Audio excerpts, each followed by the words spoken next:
প্রিয় সাংবাদিক বন্ধুগণ, আসসালামু আলাইকুম।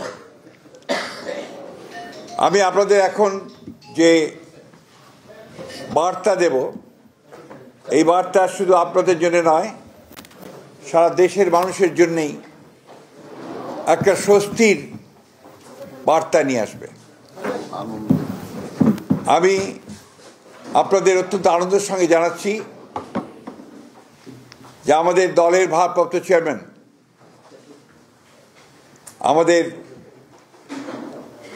কোটি কোটি মানুষের সবচেয়ে প্রিয় মানুষ, যিনি দীর্ঘ প্রায় 18 বছর ধরে নির্বাসিত অবস্থায় রয়েছেন বিদেশে, এবং বিগত প্রায় 1 যুগ ধরে তিনি গণতান্ত্রিক আন্দোলনকে নেতৃত্ব দিয়েছেন এবং আমাদের দলকে নেতৃত্ব দিয়েছেন, এবং আমাদের যে গণতন্ত্রের উত্তরণের যে ছাত্র গণ অভ্যুত্থানের নেতৃত্ব দিয়ে আমাদেরকে সাফল্যের দ্বার প্রান্তে পৌঁছে দিয়েছেন।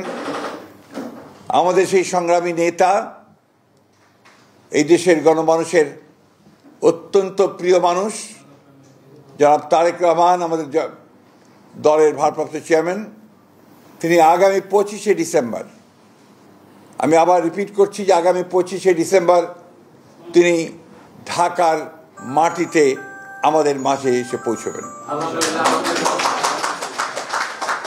আমরা আমাদের দলের পক্ষ থেকে, সকলের পক্ষ থেকে আমরা তার এই আগমনকে শুধু স্বাগত নয়, আমরা আনন্দের সঙ্গে আমরা সমগ্র জাতিকে জানাতে চাইছি।